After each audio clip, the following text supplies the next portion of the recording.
What is going on, everyone? It is Tyler McKinney, and we are back previewing Week 5 of the XFL season. Now, you know we're breaking down each game individually into their own videos this week, so if you like me doing that format, let me know down in the comment section. And listen, I apologize that you're not getting all the bells and whistles and things that I usually do in the videos, but this week I'm just trying to get the content out as quick as I can. With me going down to Columbus for the Arnold and doing the pump and run on Sunday, it really is kind of giving me a little bit of a time crunch to get these videos done. So hopefully you at least still like the content and still like the content I'm getting out. Now, I know there's a few of you out there that saying, man, the videos, I thought that they would be shorter. Listen, I'm trying to get the content out in a little bit more of a condensed manner. And listen, as they've been going on, I've been getting shorter and shorter. So who knows with this video. Now, with all that being said and all that out of the way, let's go ahead and let's get into this video. So first and foremost, we have a nightcap game, which is the first game that we've had at night, like actually at night. And this game is starting at 9 p.m. Eastern time. And so this is going to be kind of like, listen, if you know me, you know that I love Pac-12 at night games. Those to me are just, they're fun games. The games that start at like 9, like 10:30 at night. And, you know, they're just fun to watch when you're watching college football. And I hope that this is going to be one of those. And I feel like this game is going to be a special game. I think that this game is going to surprise people. I think that this is going to be a fun all-around game. Now, we have the Tampa Bay Vipers coming into Carson, LA, Carson, LA area, and playing the LA Wildcats. And it'll be interesting to see. This game is going to be on ESPN, to where it's going to be later on. But listen, you know, people that are out getting a late dinner, people who are flipping through the channels, just kind of trying to find something to watch. I think that they're going to get some viewership because I think this is going to be actually a pretty good game, and people are going to tune in, people are going to watch, and people are going to notice the XFL. This game is on ESPN. So the nice thing is it's not going to be buried on ESPN2 or, something like that, to where they really have a shot of getting those ratings, those TV ratings back up this week. The question that I have is really, what kind of a crowd are we going to expect there in LA? We already know that LA's kind of they've been one of the teams that had issues of getting fans out. And with the loss last week, that really doesn't help it. And also, you start looking at, you've got the coronavirus stuff going around with people with concern about getting the coronavirus. And, you've got other things, going there. So I'm really interested to see what type of an attendance that this game pulls. So we'll see what happens. We've got a spread of 2 points, and I think that that's pretty good, and it's just showing that given the home team a little bit of an advantage. And if you were to go by anything of what they look at and how they view things, if the home team, if we're going by, normal betting standards, usually, 3 points is usually kind of what they give the home team as an advantage. And also, too, when you've got a team who's coming from the East Coast and going out to the West Coast, there's usually, kind of a little bit that's affected in the point spread. So for this to be at the home team giving up 2 points to the Vipers, that really tells me that they really think that the Vipers are a really good team and a better team than LA. So we went through on Saturday's game. We started breaking down everything with the away teams. So let's go ahead and let's start with the home teams. And first and foremost, the home teams, they have just been stricken. I mean, everybody and their brother has some type of an injury they're fighting through or going through and doing. And let's just start there. Nelson Spruce, he's out, and this is a huge loss for them. You saw how it affected the game last week. Now, Trey McBride has been stepping up. He's been playing great, and you can definitely tell that trade was as the weeks are going on, that trade was definitely a good thing for them and a smart move by LA. But even Smallwood's been stepping up that, but Nelson Spruce is their guy when they need something to happen, when they need a spark, when they need a guy to step up. Spruce has been the guy, and unfortunately, you missed his presence last week, and I think they're going to miss his presence again this week. Now, Mr. Excitement, Montez Cota, he is going to, I think he's going to play, but he's, again, still banged up, and he's probable, and we'll see how that affects him, because he was really dynamic a couple weeks ago, and missing him, I think that really showed last week. However, they played pretty valiantly. Rose stepped into that role, and I think that you're going to again see Rose and who was that that they had running the ball there. They had Harris.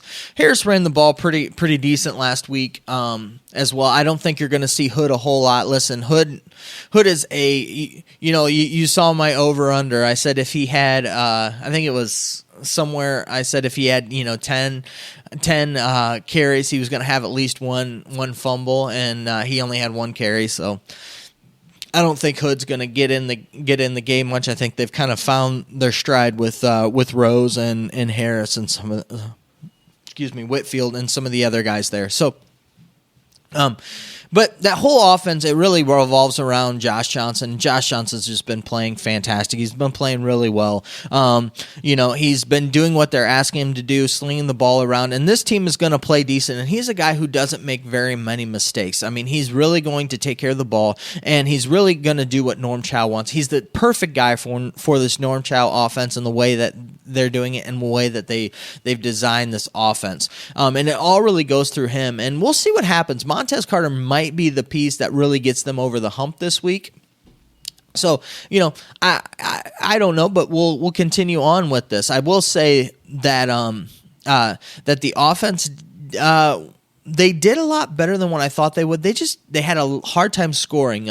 Missing field goals and not finishing drives was a big deal last week, and that's what hurt them. That's what lost them the game. I think if they would have converted on a few of those, they definitely would have beat New York last week. But hey, that's how it is. Let's go ahead and let's move over and let's look at Tampa Bay. Tampa Bay is really an interesting team, and they've just been a team that's really figured out they've kind of moved the ball all season long. They just haven't been able to put the package together, and last week they finally did, and boy, did they ever. Listen, this team is going to want to punch you in the mouth with the running game, and they're going to do that. They've got a two-headed monster. Now, Smith seems to have an injury, but I would imagine he'll be just fine. Devion Smith and Patrick, you take those two boys, and it doesn't matter. 1-2 punch, it doesn't matter if 24's in, 29's in. Listen, they're going to get their yards, and they're going to keep pounding and rushing and doing that. Now, I think that they're not going to move the pile as much on this LA Wildcats, this scrappier, just harder-nosed team that Winston Moss has, this defense.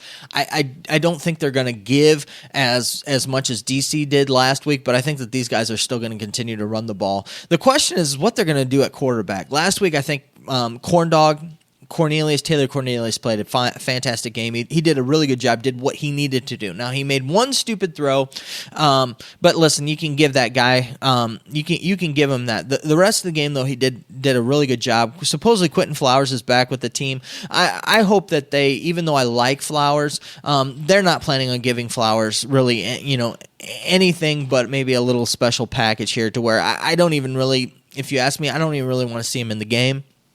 I think that throws off them going back and forth like they did, the first few games of the season. I think that really hurt them than helping them out with giving them, better options and things like that. They need to just stick to their game plan and do that. I think they did a fantastic job. Cornelius really showed, poise and did a really good job with that. The question is are they going to go with him or go with Murray? I think you go with Cornelius. He's got the hot hand right now. He really has been kind of leading this offense, doing a really good job. Another really good rookie in the league. And I think that that's the way that you go. We'll see what they do. They are really super high on Aaron Murray, and supposedly he played the first game injured, and who knows, maybe he comes in and just is lights out. Now, speaking of that passing game, Dan Williams has really come on for them. You're really starting to see some guys. Tolliver is another guy that's really come on for them.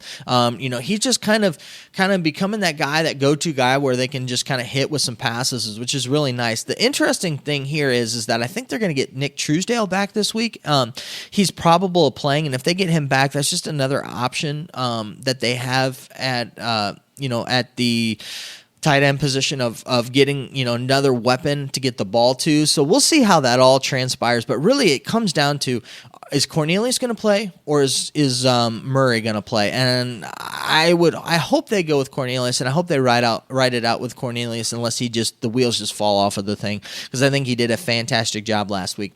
And the other thing that I'm going to take my hat off to is Trestman. Trestman giving the controls and the handles of the offense over to his offensive coordinator has made it's made a big impact, and I think that was part of the reason why they were able to score and do that. I like that. I like the way that they, the game plan that they had last week, and I think that they can continue on with that game plan this week. I think they'll be great and do that. I really like their defense. Their defense was stout. It's been stout all season. They've just had some weird things that have happened to them. Like I said, if you look at the stats and stuff, you would think that this was, a team that was 2-2 or 3-1 or something, and not a 1-3 team. I mean, really, when you look at things, they've just had really just bad luck, not finishing drives. I mean, you just go down to the litany of lists, interceptions in the red zone, that type of a thing. So if they can keep this thing on schedule, if they can keep, pounding the ball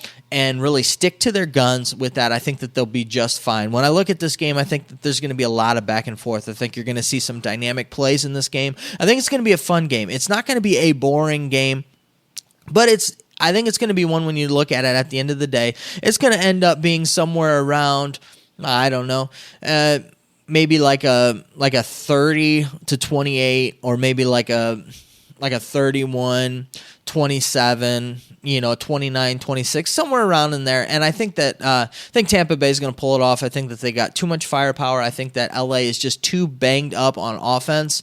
And I think it's just going to be a fun game with a lot of different characters. I'm talking about Granville. I'm talking about Moss. And I love that aspect of the XFL, getting in there with, and really get to see everything that's happening. And I think that this is the best game for them to showcase on ESPN late at night, when they get an opportunity, when pretty much everything else is kind of done for the day and people are sitting down, and just winding down, getting ready for the week. They turn on the TV, they go to ESPN. Oh, football's on. Turn in XFL, especially the people that don't know about the XFL, and I think that it's going to be a fun game for them. So I'm going to go ahead. I'm going Tampa Bay. I'm going to take the 2 points. And this week, I've pretty much just taken all underdogs this whole week. We'll see if it does any better for me. I mean, shoot, I've gone 1-3 the last 2 weeks. It's really hard to do a whole lot worse than that. So what the heck? Let's go with it. So those are my picks. That's my thought. I'm going with Tampa Bay, and you know why. Question is what do you think? And I'd love to know down in the comment section. Leave me some comments, and we'll have a discussion. All right. Listen, I know that you're busy. I know that I'm busy, so let's get on out of here. You have a good night. Bye.